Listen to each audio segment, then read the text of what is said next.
What's up, guys? It's Chet Hanks. I just finished with Hollywood Unlocked Uncensored. It was a great interview. I had a good time, and we just talked about all sorts of things, you know, in my life and everything. So it was dope. What up, everybody? This is Jay Celine. This is Hollywood Unlocked Uncensored. And I'm Melissa Ford, a.k.a. the Curve Queen. Your boy Giovanni. Hold on. Okay, and we have a new swole, Chet Hanks, that just walked in. Yes, sir. Okay, so listen, before we get started, literally the day I woke up and thought, I need to interview Chet Hanks. I swear this sounds kind of weird because, like, out of all the people in the world you could have been thinking of course I thought about Beyonce, but she ain't fucking with me. Yeah. I thought of Chet. We were at lunch at Le Petit Four, and here he comes walking down the street. Yeah. Love Le Petit Four. And so here we So are. you recognize who he was? Right. Are you crazy? Yeah. I'm a consumer of pop culture. We write about stuff all day long. Of course I know Chet is. I'm just saying, because this is my first time ever. Like, I only thought it was Colin. So now I know about you. Yeah, a lot of people think that. Yeah, I never knew he had another one. Yeah. Well, And I got a little brother too. Oh, dope. and a sister. Well, I didn't know about the other siblings because Chet knows how to stay in the media. Yeah, he We do. Hollywood Unlocked. We write about popular people. But True. we talked yesterday on the phone. So you haven't done a lot of sit down interviews. No, I haven't.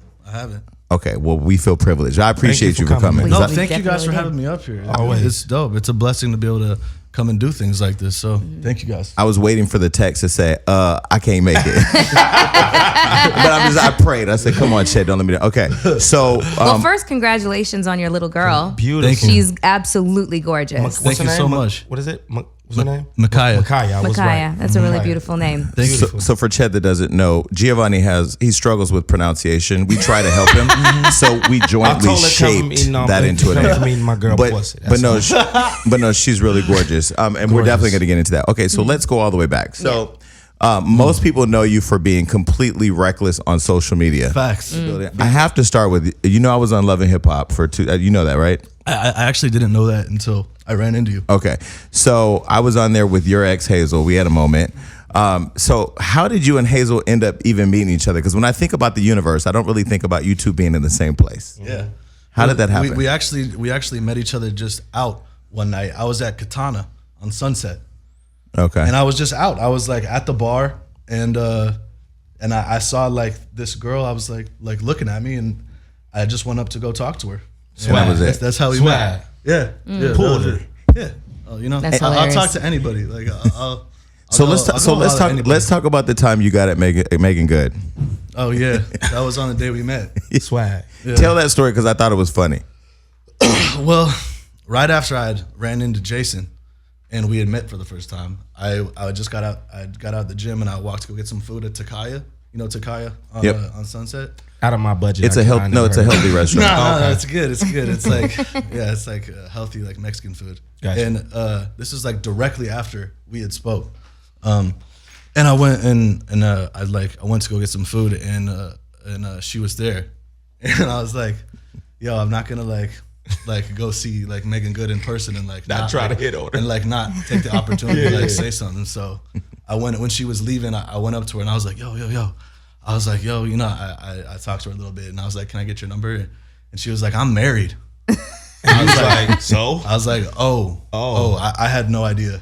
No, I had no idea she was married. So it was a massive failure. It was a massive failure, but I give myself props for making the Listen, effort. you shoot for trying. You know what I mean? You shot Shoot for the stars. You shot your shot like Yeah. you're supposed to. Yeah. But it's funny when you left. So me and Melissa walked up. You told us. I called Megan. I said, hey, Megan, you ran into Chet? She said, yeah. She said, he didn't know I was married, but he was so nice. I said, hey, listen, the man gets a gold star for shooting the shot. Yeah. Yo, I would be terrified, bro. So salute to you. Hey, you miss 100% of the shots you don't take, right? So Listen, that's the mentality. I was just telling the story a minute ago. I met Oprah yesterday, and Wow. there were so many things I wanted to say, but you know, like you do forget. I mean, you don't forget, but you just like, fuck, she don't want to hear that shit. So I just said hello, I'm a fan, kept it pushing, stole a picture. Yeah. Okay, so I do that too. Like sometimes I'll like fanboy out for a little minute. Yeah. And I'll like be like, man, like they have to deal with shit. Okay, wait. Wait. Who are you a fan I was of? just Yeah, about I was to- about Who to would say you that. fan out for? All right. Well, I'll give you the most recent story of Okay. me becoming like a total fanboy. Okay. I was in Atlanta a couple weeks ago, like working, and I went with Irv Gotti, who is directing this thing, the show I'm in called Tales. Yeah. Okay. He took us all to Magic City, like on our first night Nice. there. I saw that on on a Instagram. Monday. Yeah. On a Monday. we It's went the to best Magic- night. Yeah, yeah. Monday is the best night at Magic City. Yeah. So he took us there on Monday, and Yeah. and on the way out, we're walking out, and Gucci is walking in. Gua. And Gucci's like, "Hey, yo, what's up, Irv?" Like, "Hey, Irv." So he starts talking to Irv, and I'm standing, and I'm standing right there, like this, like In the middle. like I froze up. I froze So up. you decided to fanboy over Gucci, man. Well, let me exactly. Well, that's what happened. I didn't decide, but that's what happened. Got you. If I had decided, I would have like tried to be like more cool, but I like totally fanboyed out. And I was like, yo, like when Irv was like, I was just standing there like this, and then when Irv was like, yo, this is Chet Hanks, I was like this. It's an honor to meet you. I was like, yo, it's an honor to meet you. What did he say? He went like this. He was like this. All right. This is the thing I'm trying to understand, and I know the fans are gonna go after me. Yes. Is you motherfucker, how you supposed to be in hip hop? You don't know. Why are so many people crazy for Gucci Mane?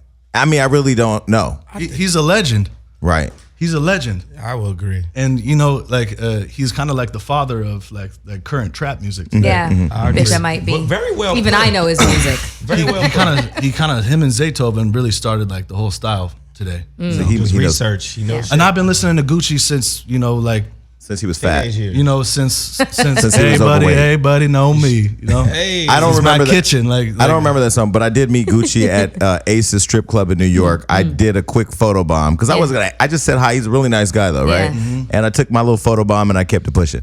Okay, so speaking of hip hop, I was watching Wendy Williams one day, who you've had a lot to say about, and who's had a lot to say about you. too. And she had talked about you wanting to get on Love and Hip Hop. What would you do Love and Hip Hop? All right, let me clear this up. One night I was flipping the channels, and Love and Hip Hop Atlanta was on, and I was watching it for a second, and I was like, man, this is so funny. Like it's so funny. It's is. like people are like so like over the top, like extra. It's like a soap opera. It's like a soap opera, Yeah. and I was watching it from like a production standpoint because like I'm imagining like how they make the show. Yeah. And I was like, when they do the interviews with people, like the green like, screen. like Confessionals. the confessionals. Yeah. And they're all talking with their hands like Big and I don't know what she was saying. She came in the spot and she was like, "Oh hell no!" So I was like, hate that shit so I was imagining it, and I'm like, I get why they do that. It's because they have a producer off screen who's like, they're just talking normally, and then they're like, "Yeah, but you know what? Can you just do it one more time? Like do a little bit more animated. Yeah, like yeah. use your hands a little more." So they're like, "Oh, okay, fuck." Like, yeah. So she came in, and I was like, I don't know what. So I was like, but I started thinking, I was like, what if like someone went on the show, but like completely ignored like all like the production directions Yeah. and just like behaved like completely Well, normally. let me tell you how they do it. So Treva, shout out to Treva. She's sitting there in the cut saying, Fuck cancer. she's sitting there in the cut saying, try it again this way. And they have you do it so many times that when they do cut it up, you do look fucking crazy. Because when I saw my first green screen, I was like, let me tell you what I think. And I don't even talk like that, right? So when fans run up to me and they're reenacted, I'm like, bruh, I ain't even feeling this conversation right now. But you would never do Love and Hip Hop. No, I'd never do Love and Hip Hop, and that's like no shade about Love and Hip Hop because this is the reason. It all depends on your brand and what it is you do. If depending on your brand, it can be a positive thing for you. Yeah. It could be a good move for you. Right. But like for me, I'm an actor, so for an actor, like a professional actor that does like scripted series, films, and TV, it doesn't make sense for me to do a reality show. It just doesn't. So when you went it on doesn't make Instagram sense. and talking about, let me come on the show, you was being funny. Yeah, I was being satirical and sarcastic. Gotcha. Because Satirical. Did you act hear a that? fool. Oh no, I know. I was gonna be like Gio, take notes. She's the I act a noted. fool. I act a fool on my Instagram. Like I just I'm like clowning around like 90% of the time. Now, you acting a fool on your Instagram, has that held you back from getting auditions or roles? Well, let me like back in the day, I was acting a fool because I was a fool. Now I'm acting a fool because I'm playing around, but I'm not going too You far. seem different. Wait, so when you Yeah, when you say that Valentine's Day is a difficult holiday because All there's too them many hoes. hoes, is that you being funny, or do you really feel like it's a whole holiday that could break your bank? Well, that is funny, and it's also true. Yeah. Because if you do have a lot of hoes, I'm not saying I do, Lies. but if you do have a lot of hoes, then Valentine's Day is the most stressful day of the year. Yeah. And then when you had the guns on Instagram and Howard Stern was hiding for his life because he was in fear, was that comedy or was that I really want to shoot him up? Oh well, I don't think I definitely held up guns on Instagram, but I didn't like at Howard Stern or anything. But like those were like two separate things. But were they real guns or was they it were real guns? Don't bow wow challenge. Oh no, they were real guns. Gotcha. They weren't my guns. They were my homie Josh's guns. He's got a ton Real of guns. for that, dog. Because most of those would be like, yeah, I don't like that. That's dope. Yeah. I guess people are like, having a difficult time separating, the fuckery from before, Right. from you now adopting this kind of stance where you're making a parody of your former self, kind of thing. Yeah, it's true, and that's why I wanted to come up here. Yeah. because Okay, there's so much out there of fuckery, with me participating in Isn't fuckery. that a great word, fuckery? Yeah. I Like love almost it. like how James Franco was in Spring Breakers making fun of Riff Raff. Yeah. Yeah. Well, there's so much out there from that time, and so I wanted to come up here because this is the bottom line. I'm sober now. I've been sober for like 2 years. Oh, congratulations. That's congratulations. hard. Yeah. I can't stay away from wine Me for a neither. day. So- Next month will be 2 years. So That's were awesome. you drinking? Were you doing drugs or doing a combination of I all was of them? doing a hell of a lot of drinking and drugs. Okay. Cocaine drugs. Yeah. Okay. Cocaine's a hell of a drug. But are you now? So what made you decide to go sober? Was there an intervention? Because what I told our group was we aren't as necessarily interested in talking about your parents because we all know you're Tom Hanks and Rita Wilson's son, which by the way I love both. Royalty. We're not Shout out. We Shout want to. out. I think you're fascinating. I think the fact are. that Thank you. I think that your upbringing, where you've come from, what you've gone through. Like I really like the fact that this show allows people to kind of see themselves in our guest. And I know for me, I struggle with alcohol. I still struggle with alcohol. I went sober for 2.5 years. And I started drinking after my brother died. So then I did an event with Whitney Houston and she died the next day. Now that made me go sober for 2.5 years. Clearly I'm back on the train. What was the thing that made you decide to just go completely sober? Well, it was my daughter. It was finding out that I was going to be a father. But apart from that, I had just completely ran my life into the ground. I just got to a point where I was like, yo, I have me doing things my way has ran my life into the ground. And this is I don't want to go on this way anymore. I can't go on this way anymore. And I was in that place, very dark place, when I found out that I was going to be a father. So it was like, it was honestly, I really believe that if it wasn't for my daughter, that I may never have made that change. I could be daughter dead. saved your I could life. be dead or in jail because she really saved my life. Because it was at the point where I didn't give a fuck about myself anymore. Wow. I didn't give a fuck what happened to me. I was beyond that. So it really needed something beyond myself to motivate me to make the change. And it was my daughter. So what I'm saying? when you were having the burnout or you were doing all the crazy things, were your parents trying to reach you though? Oh, yeah, And, yeah. and were you not able to hear that? They were trying to reach me. I was in communication with them because I had so much anger and resentment towards them. Wow. Really? Really? So Really? yeah, they tried. They really tried, but they wanted me to get better, but I didn't want myself to get better. You know what I'm saying? So when someone is trying to, you can lead a horse to water, but you can't make it So drink. you say you had so much anger and resentment towards your parents. Why? Man, that's a there's no easy answer to that question, but it's not. But the truth is, it wasn't anger and resentment towards them. It was just easy for me at the time to be angry and resentment towards everybody other than myself. The wisdom that Because comes. the truth was, I was angry and resentful at myself. Yeah. I hated myself. But like an addict, like when you're in your disease and when you're in your addiction, you blame everything and everybody, except for yourself. Well, it's funny because my mother was actually she was a drug addict. She was addicted to cocaine, heroin, and alcohol. And so I grew up in the foster care system. So I had a lot of resentment. I mean, like it was, even when she was dying in the hospital, it was hard for me to forgive her. Cause I'm like, I felt like I had a reason to be mad. But I mean, of course, retrospect, looking back and having gone through all the processing of it all, you kind of look at it like, okay, shit, you decide to be happy or unhappy. It's not anybody else's reason why you're that way. Yeah. But most people would look at you and say, okay, well, he was a silver spoon kid. He grew up wealthy. I mean, I fell in love with your father jumping up and down on the damn big toys. We just have to address the fact of who your father is. I mean, Tom Hanks is literally my favorite actor. Yeah, my girl got a big crush on him. He's a married man. Gio, for fuck's sakes. Everybody has a crush on somebody. She has a crush on him. Oh my God. Anyways.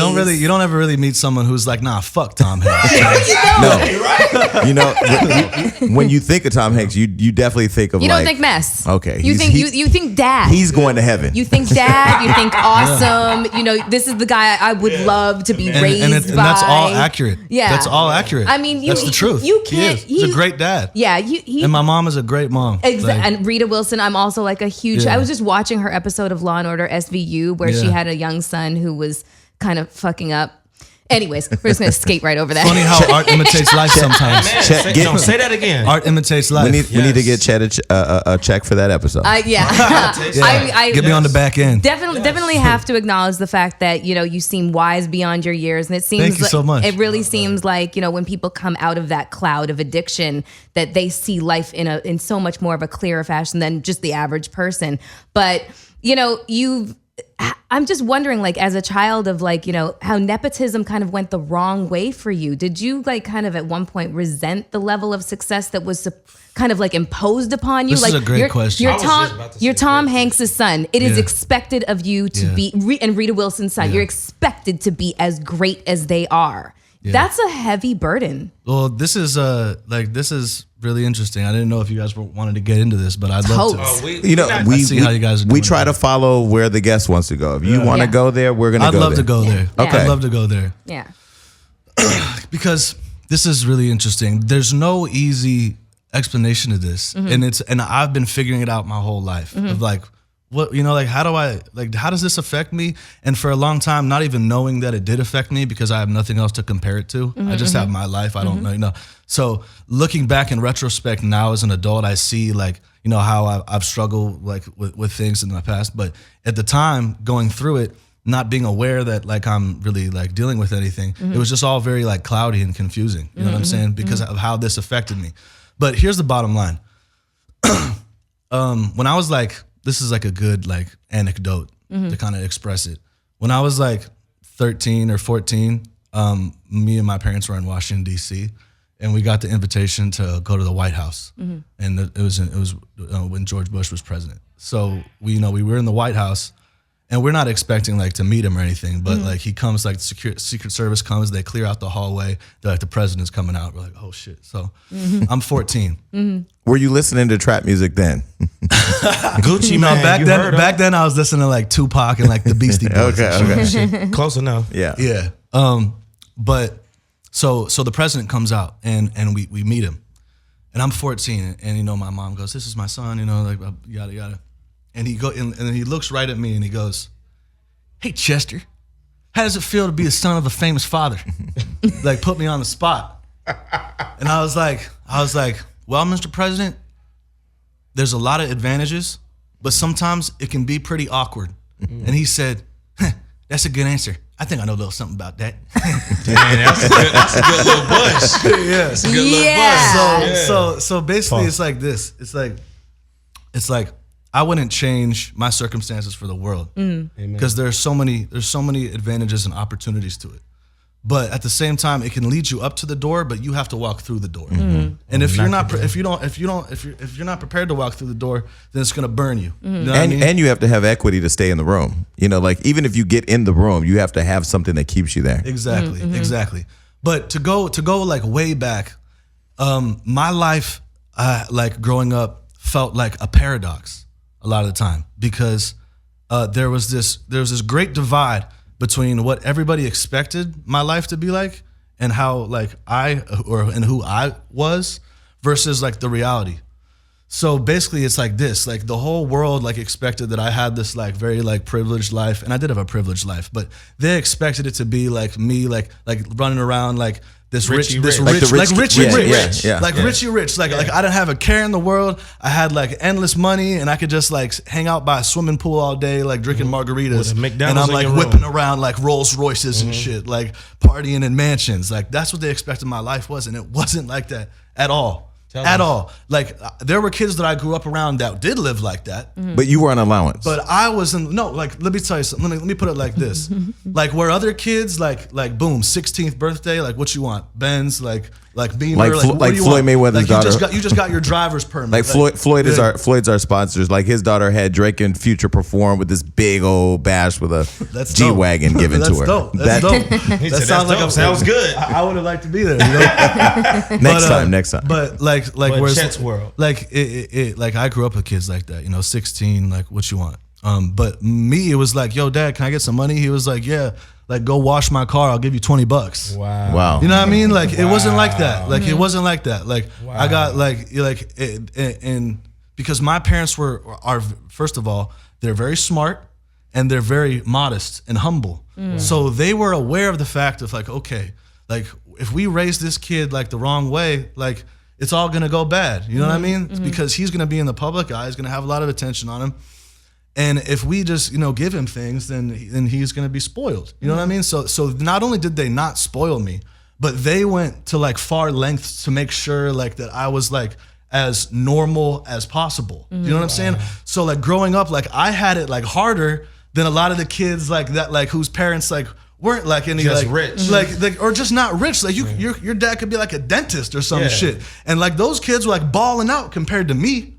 You know what I mean? But then what do you think made you go left and get into drugs and alcohol and black girls and trap music? What made you go there? Because let me say this. Because when I think of Forrest Gump and when I think of your mother, who I believe is just lovely, I don't think of Gucci Mane, black girls, cocaine, grill. You have grills. You do have a grill. Not right now. Well, I got it made for the show, for the role that I was doing. Oh, I thought you was coming out with an album. I'm like, okay. Well, I did have grills for the role that I was doing. I went out and made a grill for the character that I was doing, which I want to get into. Okay. But at the same time, I was really just an excuse because I've always wanted grills. I got a good grill guy. So how did you go? left? If they were normalizing your upbringing and how did you go left? Check this out.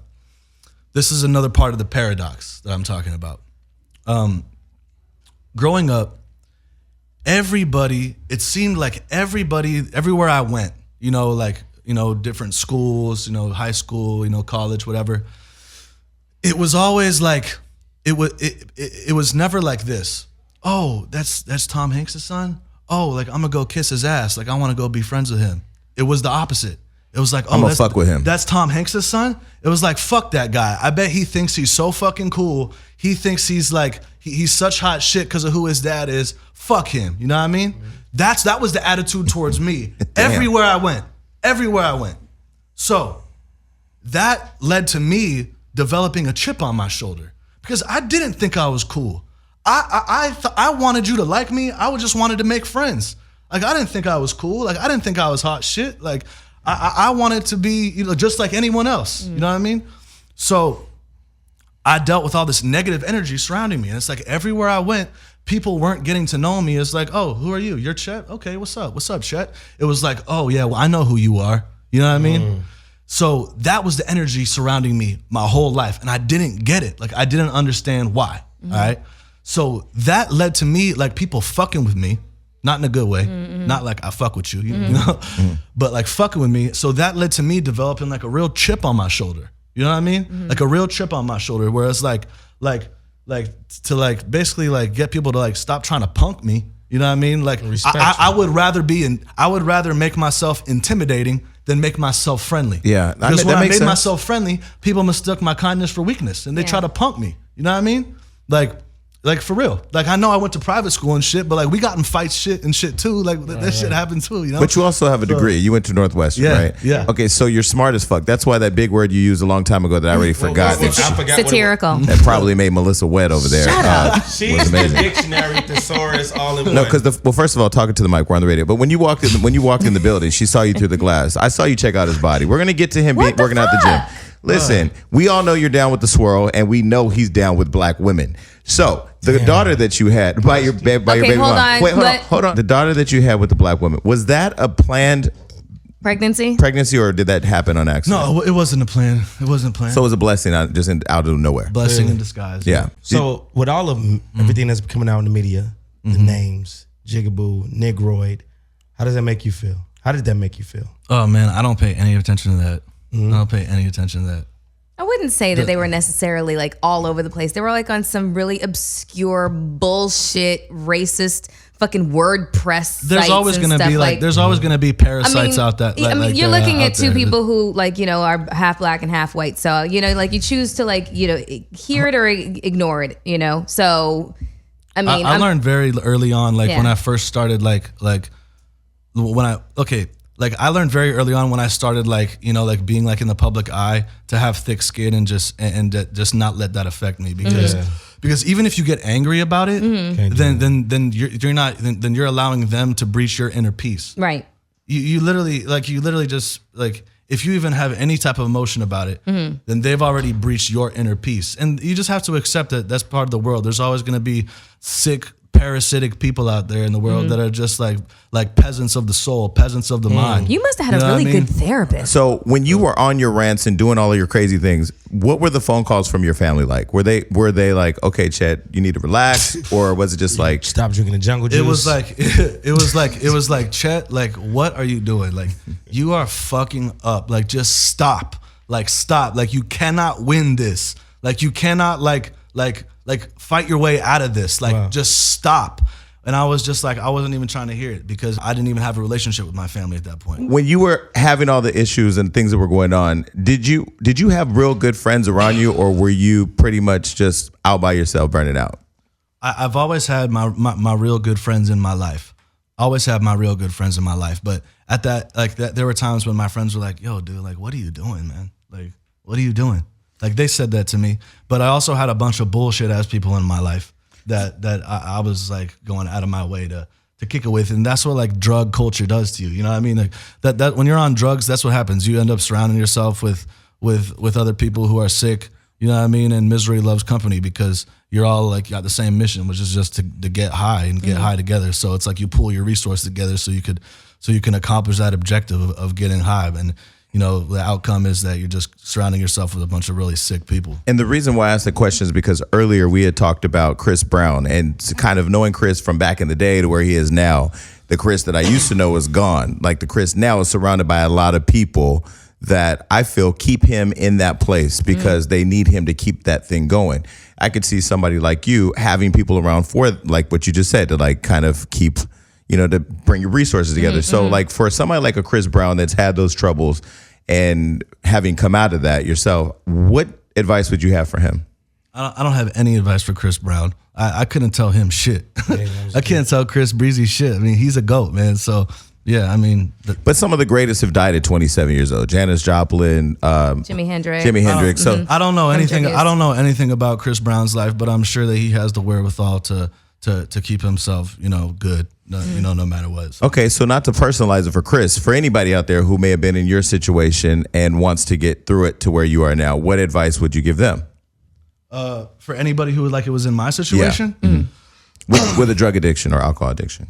Well, there are certain things you have to do if you want to like change your life. Yeah. And get sober and stay sober. There's certain things you have to do. Yeah. Getting rid of those toxic friends is one of them. It's a must. Right. For sure. Yeah. The other thing is you gotta have a spiritual life. Right. You have to talk to God. You have to basically turn your will over to God's will. I love that. That's the bottom line. Well, speaking of positive influences in your life, you know, I'm also as much of a fan of your mom and your dad. I'm also a really big fan of your brother, Colin. First time I was ever really like introduced as to who he was he was on my favorite TV show, Dexter, playing a serial killer. So like he won my heart. What's your relationship like with Colin? Are you guys, you know, super close? Yeah. How did he help you, or, you know, what role did he play when you were at your most troubled? He would just let me know that he was there for me. Didn't try to judge me or tell me what to do. He was just he is really nice. He's a great guy. He just let me know that he was there for me. Right. So who's older and who's younger? Colin's older. Yeah. Gotcha. Yeah. So your mother, she's a cancer survivor. Yeah. How did you find out about that, and what impact did it have on you? Were you in the mental space to be able to handle that or process it? That's I don't know, man. I'd rather not talk about that. Okay. That's understandable. Yeah. But she's good now, and I thank God. You know what I mean? Okay. She's all good, and I thank God. You know what I mean? No, and we're definitely happy. I mean, I read online that she was doing better. Right. What lessons do you have for your daughter? How old is she, where do by you the way, start? right now? How old is she now? She's like a year and a half. A year and a half. Gotcha. Yeah. So get ready, because I got a 14-year-old daughter. So that's a whole different ballpark. Yeah. So man. what life lessons do you have? Oh, why don't you give me some game? I realized that, like, as far as like doing drugs, and when you get older, you know, you get like a teenager and you start getting curious about like alcohol and like smoking weed and shit. I kind of feel like if you are like really try to force someone to not do that, it makes it more appealing to do that.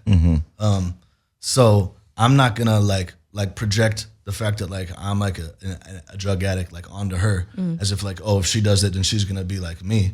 I mean, like that's possible because like it's a genetic thing, but you know what I mean? Like I just wanna I kind of plan on just like letting her know like, yo, like just like be honest, you know what I mean? Like I'm here, like just you don't gotta keep secrets from me. You know what I mean? Like you're not gonna get in trouble, there has to be communication, because if you feel like you're gonna get in trouble if like you tell your parents something, then you're just gonna, you know, try to hide Keep that it from shit. them. Yeah. So how are you going to normalize fame or just recognition from the press with her?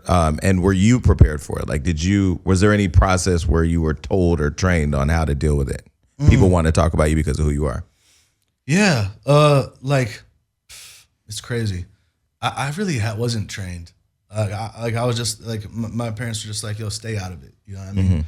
And when I, like the first time I was in the public eye was like really, like the first time I was really in the public eye was like 2010. And it was when I put out like a song called like White and Purple. And it was like a remix of like Wiz Khalifa's Black and Yellow. And it was about like my college. Like it was about like going to college parties. Like it was literally a song that I made like just to play like at our college parties, period. And like I put it out and like it went viral. And I was not expecting that. Did you understand why? Yeah, I understood why, but I didn't like, I didn't anticipate that. Okay. But when it happened, I understood why. But this is what I didn't understand. Like why people like could not wrap their heads around the fact that like I was rapping. Right. It was like people couldn't wrap their heads around that. Like, how could Tom Hanks' son, like a rich like white kid, have the audacity to like rap bars? You know what I mean? It was like, how could he? How could he? But I wasn't like talking about anything that was like. But I don't even like, think at that. I don't even think it's just Tom Hanks though. I think because we talked about clickbait earlier. People that write stories with those fancy titles that make people click it.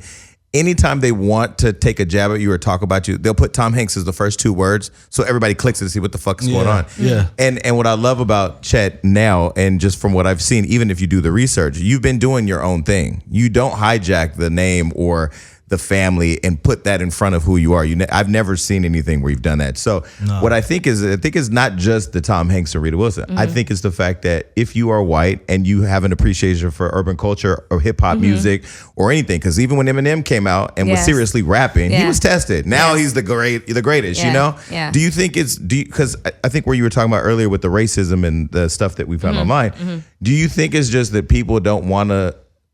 They have a hard time legitimizing somebody who's not black that wants to rap.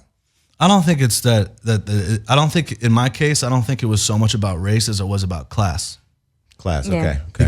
Because there are plenty of white rappers. You know, it's not like Yellow that's not a Wolf, big deal. Machine Gun Kelly. And even now, it's like even now, like the culture of rap or hip hop or whatever you want to call it it includes every race. Like with the kids now, like 17, 18-year-old kids now, it's every race. Like it's not about class either. It's not about like, you know, whether you grew up in the hood or not. It's all races, all classes. That's what hip hop is now. That's what the culture is now. I mean, you hear like Migos talk about culture. It's because that's what it is. This is the culture, and it's American culture. It's not just like rap culture now. Like it's American culture. It's mainstream American culture now. So you say that you bring up culture. Speaking on current events right now, we know we got the Bill Maher situation with the house nigga. So that term he used, do you still feel like you're okay to say the word nigga? Well, you've been criticized for using it Yeah, before. no, I don't. And at the time, you know, I had like my explanations for it, and my explanations at the time was basically, oh, you know, I mean, like there's plenty of like white people, like people that aren't black that use the word, and my black friends use it with me. I use it at them. That was my explanation at the time. But I was on a lot of drugs. I didn't give a fuck. I was like very comfortable being reckless because that's kind of what I made my identity to be. I made my identity into this like reckless guy who doesn't give a fuck because of this massive chip on my shoulder, where it was like I had already been villainized like in the media, so I basically ran with it and said, okay, fuck it. If you want to make me a villain, like I'll be like the biggest villain and like whatever, and I'll get a fan base from like being that villain. But here's the truth. It was never my place to speak on that. It was never my place to speak on that. Because even though like actually when it happened, like there's a lot of people that were like, yo, like that's all right, like we ain't tripping off that, like Chet's cool. Even though like there was a lot of people like that, the truth is it's like you got to think about like the people from like the past generations, like grandmothers. It's like it's never gonna be cool with that, and that therefore it makes it like not okay. It was never my place to speak on that. So let's talk about the project that you're working on right now in Atlanta. So I saw that you were in Atlanta. I saw you went to Magic City on Instagram. I thought maybe you were going there to find, you know, because you love black women. There's a lot of black women in Magic City. I do. Swear. So let's talk about the project. How did you get introduced to this opportunity? And do you feel the pressure of acting, you know, because of who your parents are? Well, yeah, that's dope. Yeah. I got the role just from auditioning for it. You know, it was just like another that's how I've gotten every roles. Like I'm not at the point yet where people are just like offering me roles without me having to read. Like I still gotta go and I still gotta audition for it. So that's how I got the role. As far as pressure goes, yeah, I do feel a lot of pressure.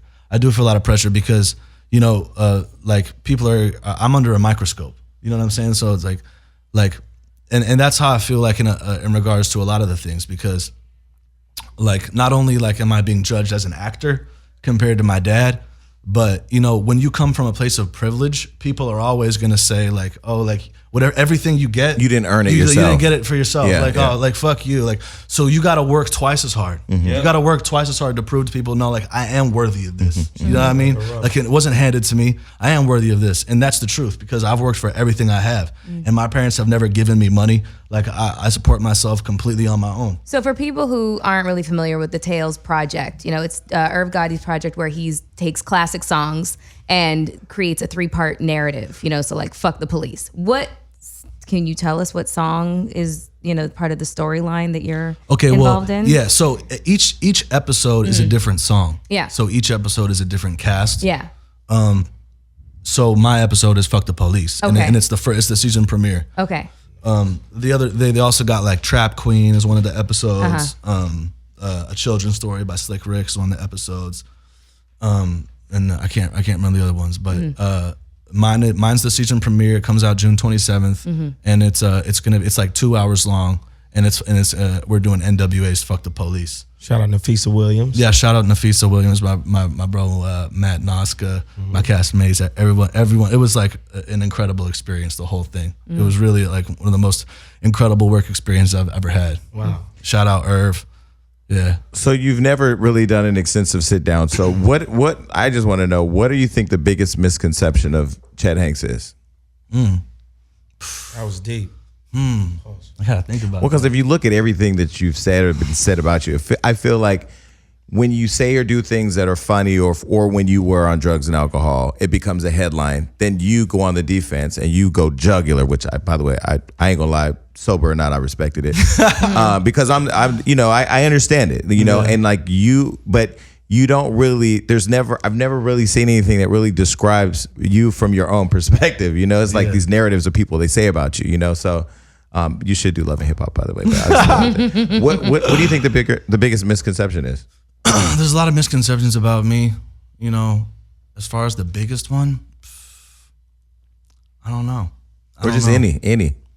Well, there's a lot of misconceptions, you know, that I'm like, you know, like that I've kind of touched on, you know, that I've like this like Richie Rich kid who like has this crazy lifestyle, or that I'm like this like wannabe thug, you know what I mean? And you know, like all these things, you know, and at sometimes I can only blame myself because sometimes I've carried myself in a way to validate those misconceptions. You know what I'm saying? But the truth is, I'm just a real dude. You know what I mean? I'm real. You know what I mean? So when you penned that open letter, it was a couple years ago, I think. Was that the beginning of this new transition to the person you are now? What was that open letter? On Instagram, where you posted about kind of reconciling things in your life and kind of getting rid of the bad things and moving forward and being positive and sober. And then you even talked about God, I think, in that post. It was where you were talking about, like, you needed to take time to figure out your life, the absence that you'd had on social media. Yeah. And so you'd come back and you were basically explaining your absence and, just personal revelations that you had. That's what Jason's referring to. Yeah. Well, I think that was like right around the time. That was right around the time I went off to get clean. But I still haven't, let me put it like this. Next month, like I said, will be 2 years sober for me. Nice. The first year is just getting clean. You know what I mean? Trying to shed all the bullshit and just focus on how can I just stay sober? You know what I mean? Then when you get in a habit of that and you're like, okay, I feel like I got a handle on this. Then the second year is okay, now how do I begin the process of finding peace? You know what I mean? Finding real peace, because that inner peace, that's something I never had, even when growing up and before I started using drugs. It was just you know what I mean? I always felt ill at ease, you know what I mean? And that once I started getting older, drugs worked perfully because it allowed me to, channel that ill at ease and forget about it and escape from that. But we all know how that goes. So when you get sober, it's when you get some time under your belt, it's okay, how can I sit with myself and figure out what practices I need to implement in my life that are gonna allow me to have peace. You know what I mean? And that's what I'm on now. And I thank God so much because I finally feel that's starting to happen for me. I'm finally starting to find that peace, and I look forward to the future now because every day that goes by, I feel like I'm getting more of it. So you could say, did you really you found God? Did you get baptized again? Did you rededicate your life to Christ? Did you? But the tricky thing about me is that even when I was really in the depths of drugs, I still had a connection with God. I've always I've always had a real I've always had the knowledge that God is real. People ask me, do you believe in God? And I say, no, I don't believe in God, because to believe in God implies that there's room for disbelief. Mm-hmm. I simply am aware of God. I'm aware of His existence, of the reality of God. You know what I'm saying? So I had that even when I was on drugs, and the tricky part was because sometimes drugs would I use drugs to try to strengthen my connection with Him, because I get high and I feel closer to God. I hear a lot of people say that same thing, especially on hallucinogenics, acid and mushrooms and shit like that. You know what I'm saying? So, but the thing is, looking back on it, is that I believed in God, but I had no faith in God. Wow. I knew I had awareness of God, but I didn't have any faith in Him. You know what I'm saying? Because I didn't have the faith that He was going to be able to take care of me and take care of my life. That's why I always thought I had to do everything. So you found yourself being mad at Him a lot. Did you ever find yourself literally I've been at a point where I've cursed Him out? Said why? I've never been mad at God. I've just been mad at myself. So do you feel like sobriety is what helped you get a closer connection? Because I have a friend, I'm not gonna say his name, but when I was really out there, because I'm out there now, but I used to be way out there. I'm probably not as out there as I wasn't doing shrooms. If I did a fucking shroom, I would level Hollywood. They would fucking kill me. You would. No, they would fucking kill me. I was always so grateful you didn't do drugs. If I get mushroom, cocaine, and Instagram and Twitter, it's over. Floyd Mayweather, everybody gonna kill me. I'm out. Hollywood's gonna be locked.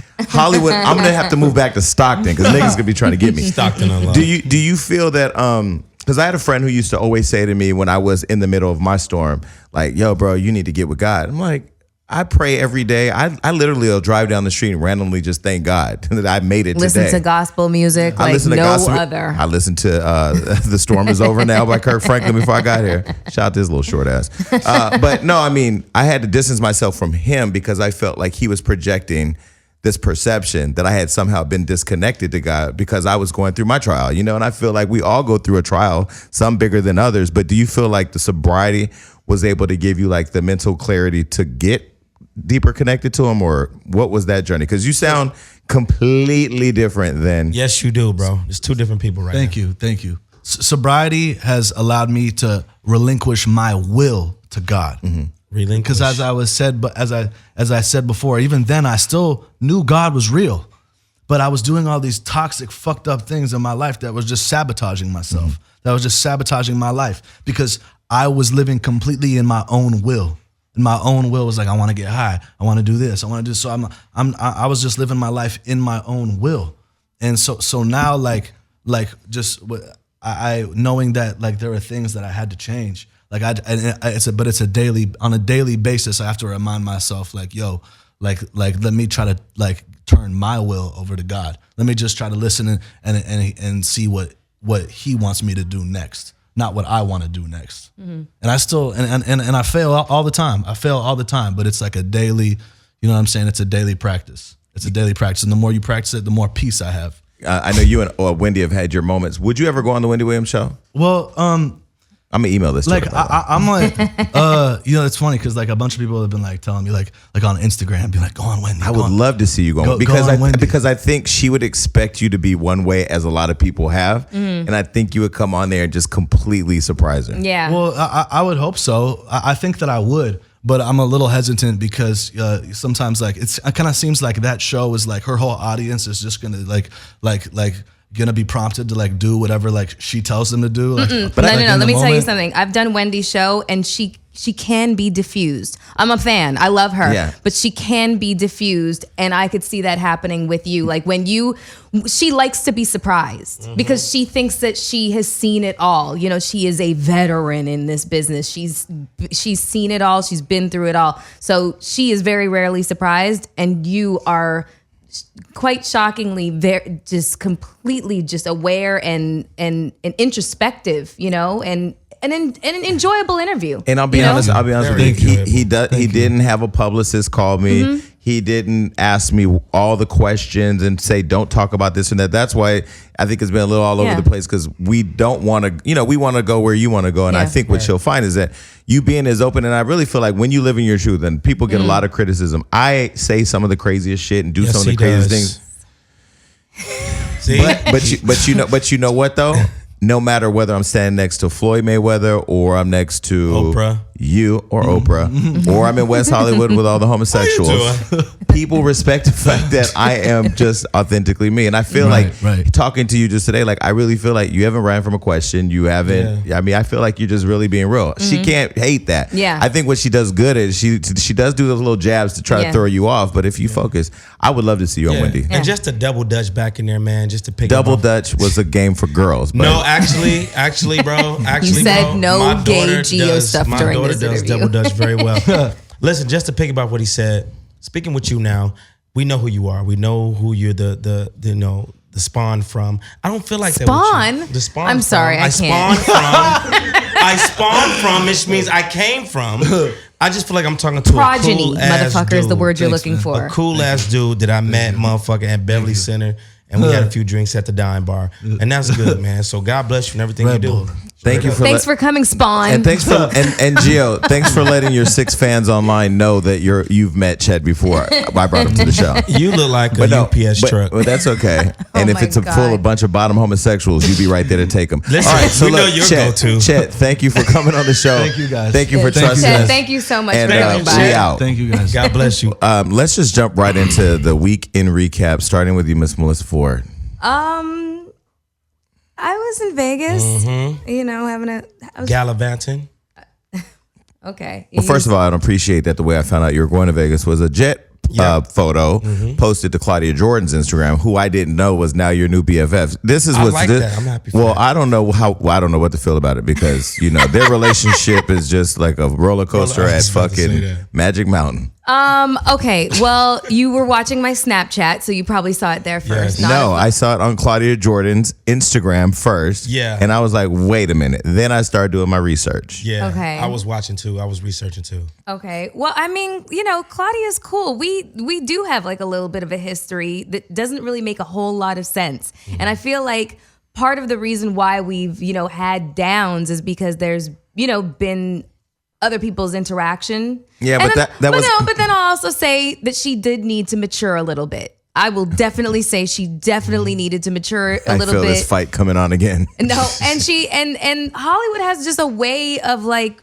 just I don't know, getting the worst out of Deteriorating people. Okay, but my Well, concern doesn't lie where you and Claudia Jordan get along, because I really don't give a fuck about that. Okay, I the more didn't you think guys you did. fight, the more Hollywood Unlocked has content. Okay, but I do want to know. No, wait, hold on. No, Go ahead. when I see a jet, Yeah, I was.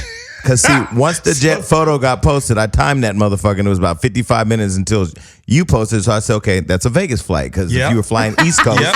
the shit wouldn't have been able to I thought post about all the the same way. shit. So then I'm like, okay, well, let me hit Floyd. Hey, Floyd, what's going on in Vegas this weekend? Did you, is Melissa coming out there? Nah, I ain't talked to Melissa. Okay, so Champ didn't send the flight.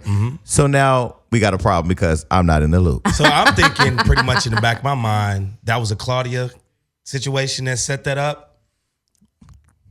Possibly. I got that vibe. I'm gonna let Melissa live because I know all the real details. But y'all look like y'all had a really good time. We had a I saw really- you getting dressed on her live. Yeah. I watched. and Yeah. of course we saw the ass photos from the pool. Yes. I looked. Yes. Hey, Yes. These Instagram thoughts, I tell you. Listen, shut the fuck up, okay? Listen, listen, I'm proud of my real assets, Yes. okay? I just want to remind everybody as to what a real ass looks like Stand up these and show 'em. days. Yes. Oh, Lord. Yes. Why does she need to stand up and show them when we have Instagram? We can see your ass all day. Sit your ass down. Watch how many Sit guys that gonna loop ass in that the- part right there. Okay, well listen, welcome back from Vegas. I hope that everything works out, Yeah, me too. because he's actually pretty hot. Hey, Vay. Did you get drunk? Did you get turned? No, I did not. Okay. Sorry, she was at Dre's and you were drinking. I saw your Snapchat. I had a couple of cocktails, but I was also acting as security. How good was the cocktail? Drop the tail. Anyway, welcome back. Giovanni, what did you do that does not include a hookah lounge? I was just at home, nothing, man. I watched- Gio, you have to start getting out for good conversation. You know what? Because listen, I'm tired of your little 6-member Geo army. Now you got an extra fucking got a follower. 6th one Somebody now. got their grandma to get on her laptop.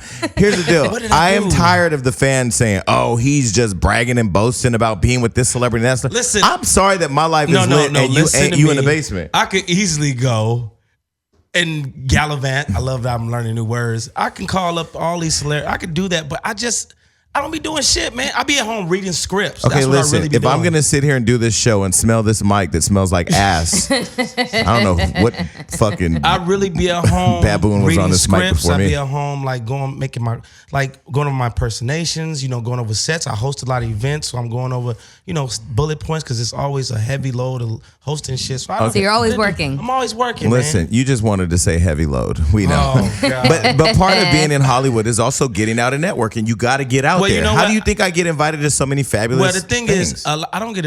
I get invited to a shitload of things. That's a lie. I do. I really do. I was invited to the documentary Chris Brown's premiere the other day. And you didn't go? I chose not to go. Why? Because I was at home studying a script for a big audition that I have tomorrow, which is more important.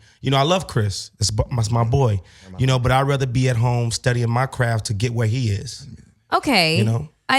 You couldn't take like 2 hours? But you Nah, see, the thing about it is, my audition was 16 pages of sides. the thing about it is, you never know when you're out. An opportunity can arise while you're out. Somebody will see you and go, "Oh my God, I need you for that's this how I got project." this audition because I was out. Okay, so you should have kept Prior to going that. out. Yeah. But I mean, I really just want you to go out so I can start having a fair balance with our fans. So they can stop saying, "Stop showing out, Jason." No. I mean, like, you make me want to stay No, home. amongst the three of us, we all have a plethora of connections and celebrity friends that we can. Boy, stop it. I love the effect that I'm having, the positive effect that I'm having on you. Thank you. But you should go traipse around town every once in a while. I do. I just decided to stay at home last night and really just dive in. Well, I mean, we could have talked about the Chris Brown documentary if you'd gone to the motherfucking screening. I saw the trailer like a year ago. Well, so I already know about it. a year ago, before he beat up his manager, Mike G, who's a friend, I was trying to help them sell that documentary to STX Entertainment. We had a meeting, presented, Right. and they didn't. My friend Ryan at STX didn't want to buy it because he said it would have a hard time selling. I'm like, this is still Chris Brown. I don't care what Yeah. anybody says. Chris has a lot of issues, or has had a lot of significant moments in time that have not been positive, but he's still a superstar Yes. and a fan base that's all over the world. And at the end of the day, everyone loves a train wreck. We Yes, stop come to back watch story. the carnage. We stop to watch the blood and see if we can see body parts, and this is obviously a figurative way of speaking. But because of all of his, antics and, brushes with the law, et cetera, he would be fascinating to watch. But people are very know? critical of Hollywood Unlocked, and they say, "Oh, you hating ass motherfucker, post good shit about Chris Brown." Listen, we post good. We post what's happening in the news that may not be good. But the thing about it is, this documentary focuses heavily on the moments surrounding Rihanna. But and it really is. It is a trials of triumph kind of scenario, but the show itself does center around his relationships with Karrueche, his relationship Did with he Rihanna. approve this shit? He created it with Rivington Wow. yeah, Entertainment. Rivington Entertainment. But the Okay. thing I love about this movie that's giving him a platform is we never got a chance to hear Chris's side. Never. Right. And from the hashtags and the people posting it, everybody said it's remarkable.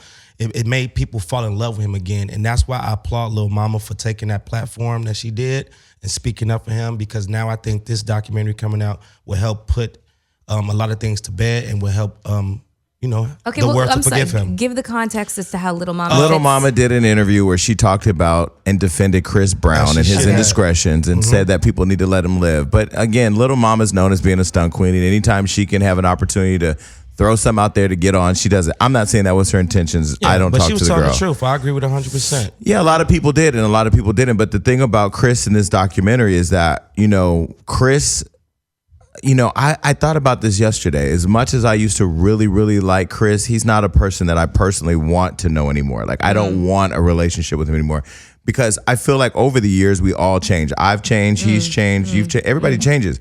But I just feel like the Chris Brown that I knew, even at 19 and 20, going through the whole Rihanna thing, he's just so far gone from that now, Yeah, I don't think so. I don't think so. How not? Let me tell you something. I remember when I interviewed Chris Brown, in like 2005 or 6 or something like that. And he was so bright-eyed and bushy-tailed and look, a butterfly, like I'm not fucking joking. Yeah. So no, he's definitely gone through a massive metamorphosis. I remember when we saw him at Dre's, Yeah. he was bojangling it across the fucking stage. Not he bojangling yes, it. he That was means dancing, Yes, he right. was dancing his ass off. But God, the physical change, there's no dispute And as what to I- the amount of And let's be clear, when we did the Partying Trayvon Martin that happens. when we did the Trayvon Martin campaign, Chris was one of the few big celebrities to actually wear the shirt, promote the shirt, tweet and Facebook the shirt. Although his team did it, he still allowed it to happen. And so it took my thing, and what I'm saying isn't personal. I used to really like Chris Brown, and actually, because I come from a place where I've been judged for things that I've done in my past, I actually supported him. But I just think where I am right now in life, I am trying as much as this last show we did has created controversy to get drama out of my life. Yeah. Just focus on my work. And I just feel like his surroundings right now and the people around him are just not the people that I want to associate with. I think when it comes to Chris, most people are just like, please don't end up like, a lot of the greats Yeah. have, like Jimi Hendrix, like Janis Joplin. And he's around the same age. Defense, 27, yeah. This last Oh, tour, no, did he party just turn tour, 28? I went to see him in Chicago. He wasn't drinking or smoking. Like I said, he sounded amazing. And I think his daughter, Royalty, because I have a daughter, I think that has had a positive has effect on his positive life. effect She on is him. just a pretty, mean, pretty little I've seen thing. him and I see that gleam in his eye that he had when he first came out. Like Well- he wants it again. And to be he's fair, getting it. and to be fair to the audience, I've talked to his baby mom, who was actually promised to interview with us, and she has a completely different perspective on how involved he is in her life. Well, but mine again, do too. you and I aren't here to debate his relationship he has with his baby mom. She fucked him. She had the baby. That's their relationship. That's True a that. fact. We can have our opinion as all the listeners do on the outside. But I'm just saying from what she said to me personally, and hopefully at some point soon she'll be here to explain it for herself, is that she has a different perspective. I want to be clear because people are going to say, oh, he's hating on Chris Brown. I used to really love Chris Brown, the person. And I really, as a friend, at that time felt like we all did. We wanted to protect him.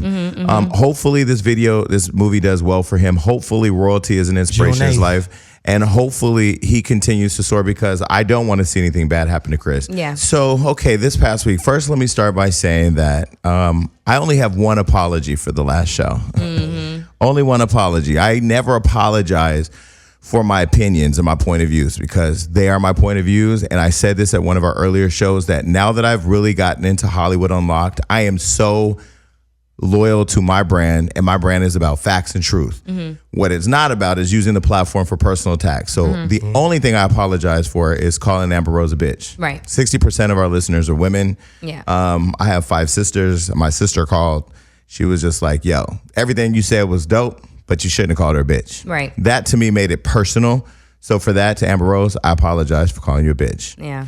Now, everything else I said, I ain't apologizing. You was for all over the nothing else. blogs, bro. You was everywhere. That's okay. But listen, when you have an opinion and you create a public platform, people are going to write about what you write. You know, what you say. The one thing I found interesting, because I actually was going back and forth with Bossip, right? Their first title was Jason Lee Slams Amber Rose. Yeah. Then the next day it was like Thirsty Blogger Slams Amber Rose. But this is the deal.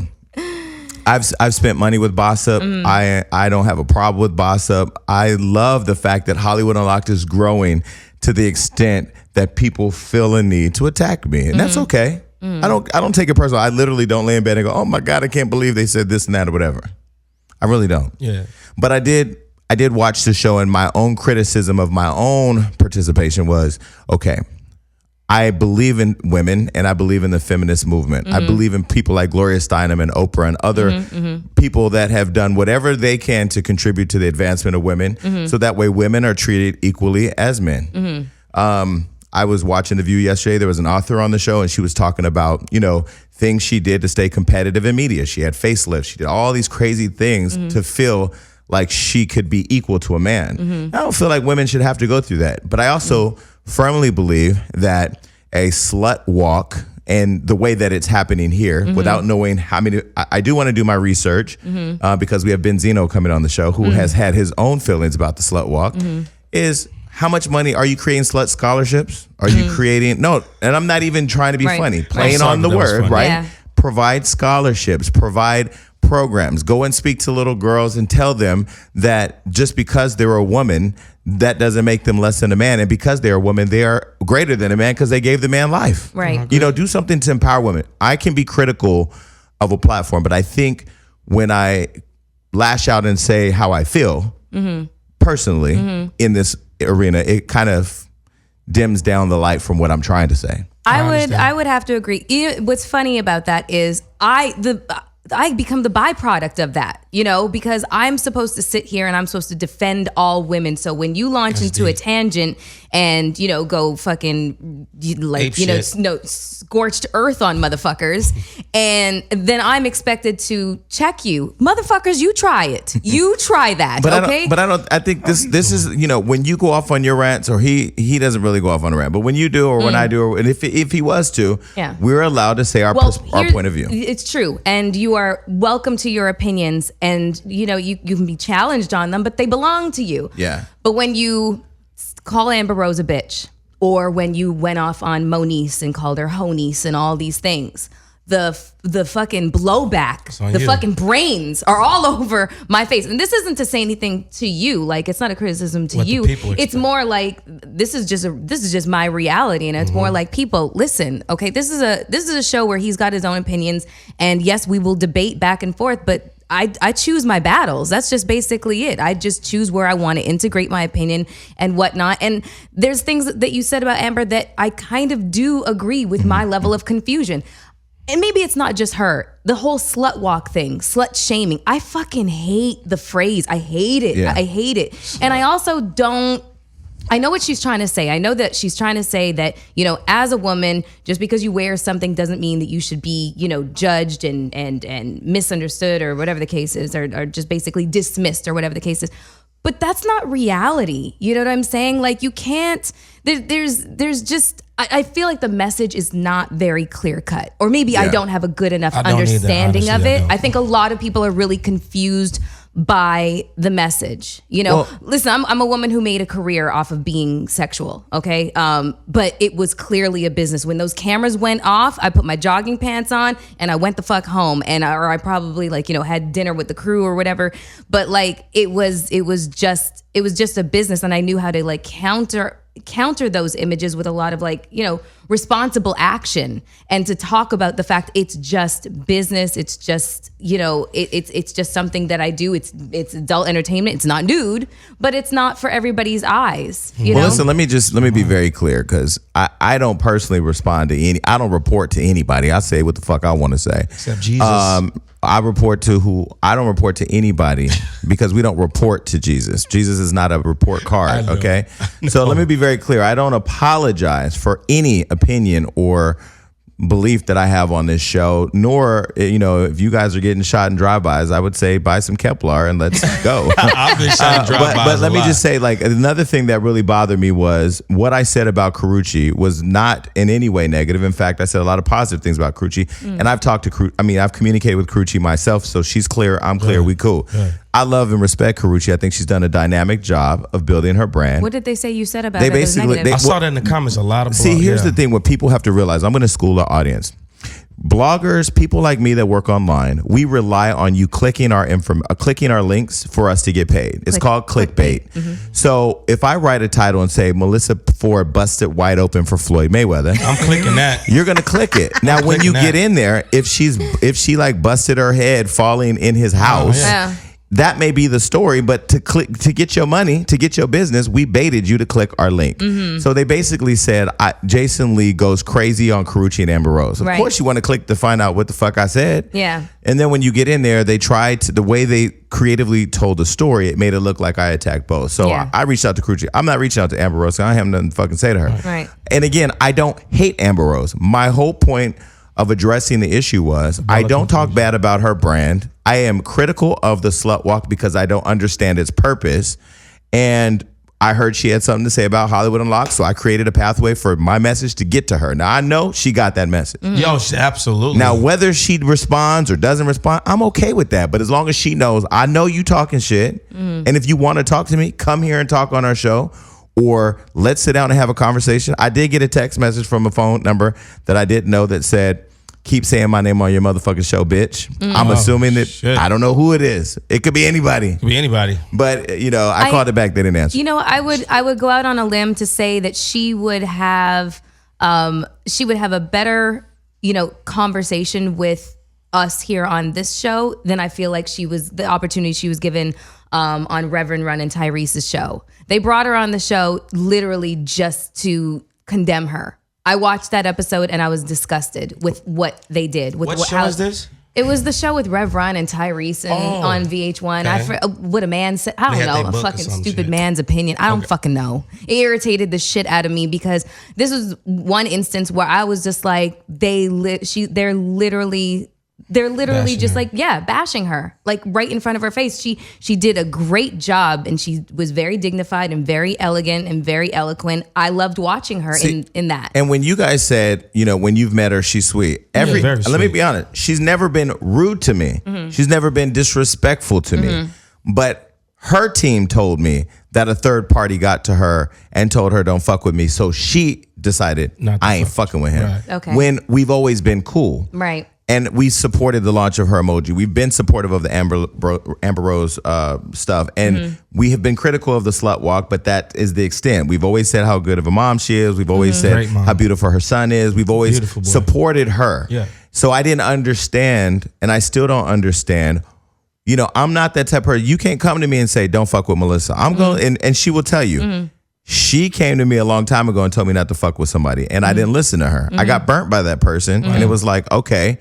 But I had to have my own experience. I am not from Hollywood. I live here. I work here. My company's Hollywood Unlocked, but I'm a real motherfucker. Now, if we were all sitting in the living room and you said, and I said, oh, what do you think about so-and-so? You'd be like, fuck that nigga. And I may be like, if you ask me, what do you think about him or her? I may be like, that nigga's a bitch or she's a bitch.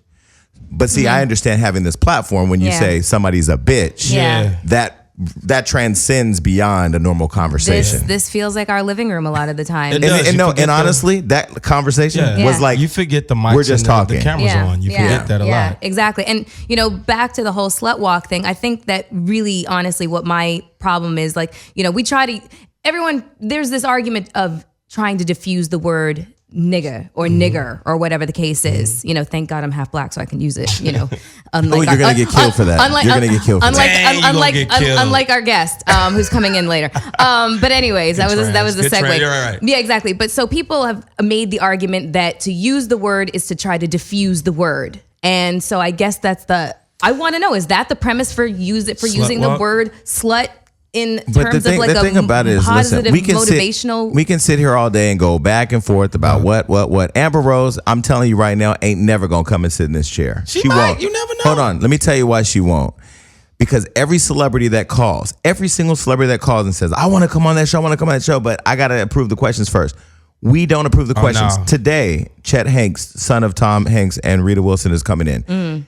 You know, I was at lunch with Melissa. Literally the morning I saw him walking up while we were sitting at lunch, I had thought, I want to interview this guy because I just find him fascinating, right? Just out the blue. Boom, here he comes. This organically happened. Yeah. You know, Universe. for him, he was like, I've never done a sit down interview. I'm like, listen, come. He was a little nervous because he was like, what y'all gonna ask? And I said, listen, as a practice, we don't approve or disapprove questions. Yeah. It's going to be a great experience. Yeah. And I think everybody that leaves here feels that way. But there is a lot of fear to come on this show. I talked to Ski, who owns Dash Radio. Yeah. He told me that he gets the most complaints and the most calls about our show.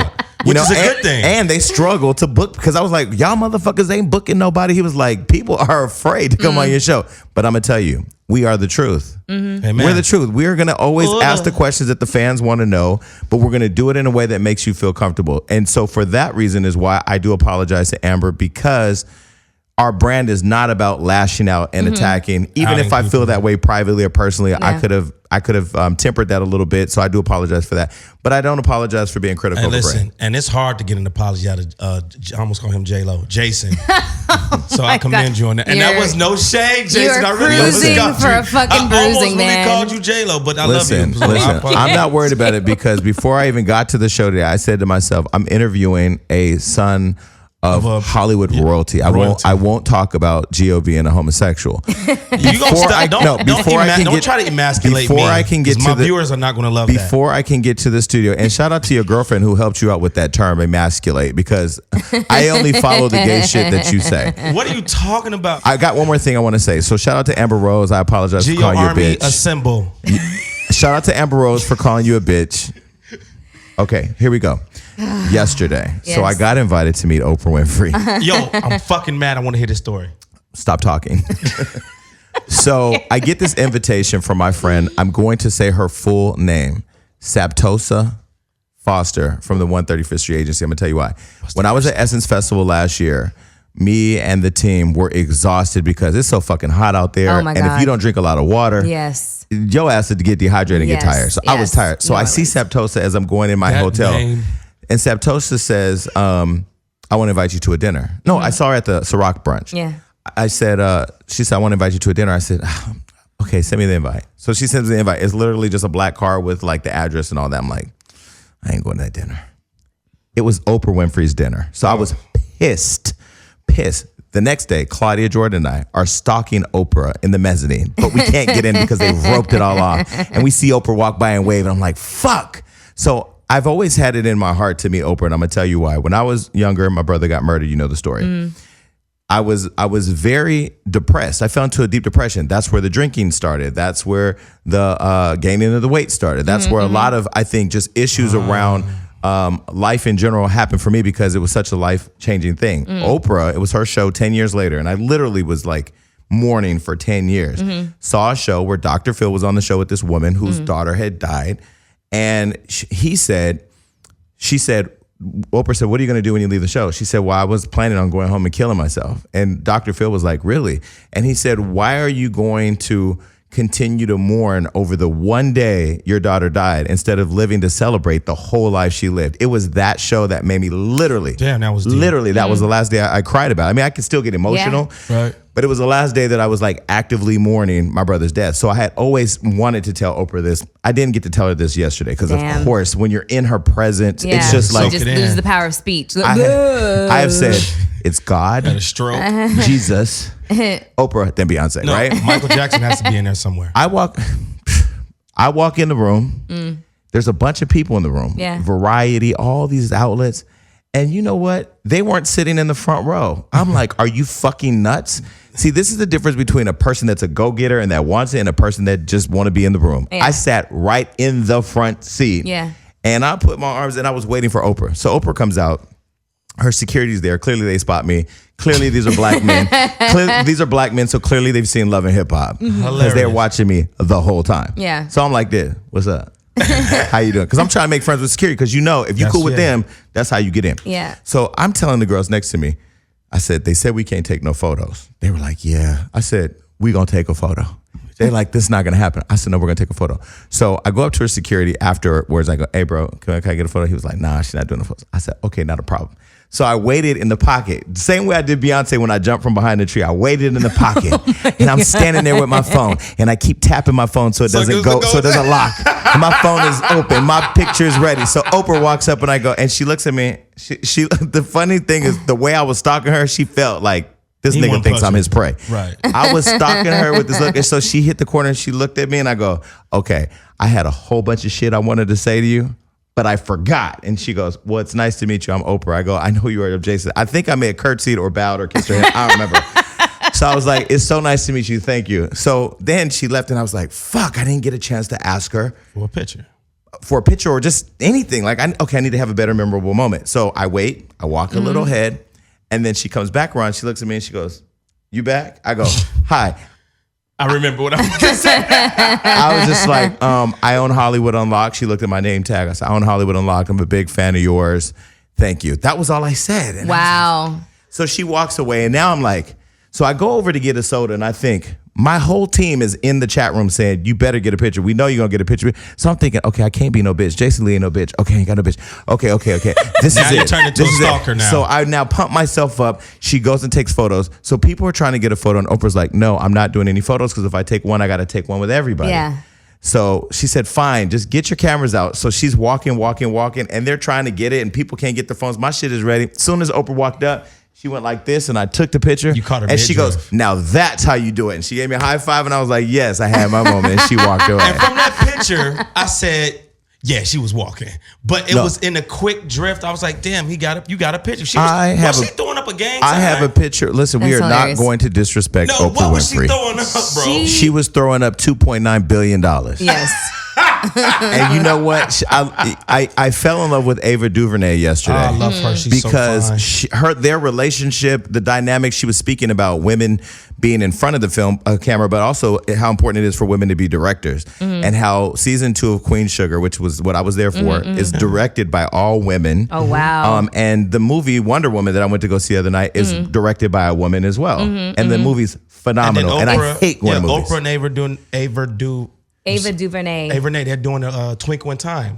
Yeah. A Wrinkle in Time? Twinkle. It's a Wrinkle in Time. She talked about it yesterday. It's okay. I was there. It's a Wrinkle in Time. But where I fell in love with the duo was Selma. And Selma was such a dynamic movie. Not he thinking of the West Hollywood version, the musical. Okay, listen. The movie, I mean Okay. the two of them hearing. together and how they support each other. There was a moment that wasn't caught on camera that I want to share. Ava's talking about how Oprah gave her full control. Wow. She was like, yeah, Oprah gave me full control. There was a moment, Ava didn't see this, but Oprah was sitting on there and she was like this. That was that bitch, what? But just being in her presence, and this is the only thing I want to say because our guest just walked in, is that there are times that I really struggle Yeah. with doing the work that I do the way I do it, because I literally am a cross between Oprah Winfrey and Wendy Williams with a dick. That fucking visual is fucking fucked up, bro. On one hand, I want to have mega influence, mega reach, and do really good for people. I really wholeheartedly really do.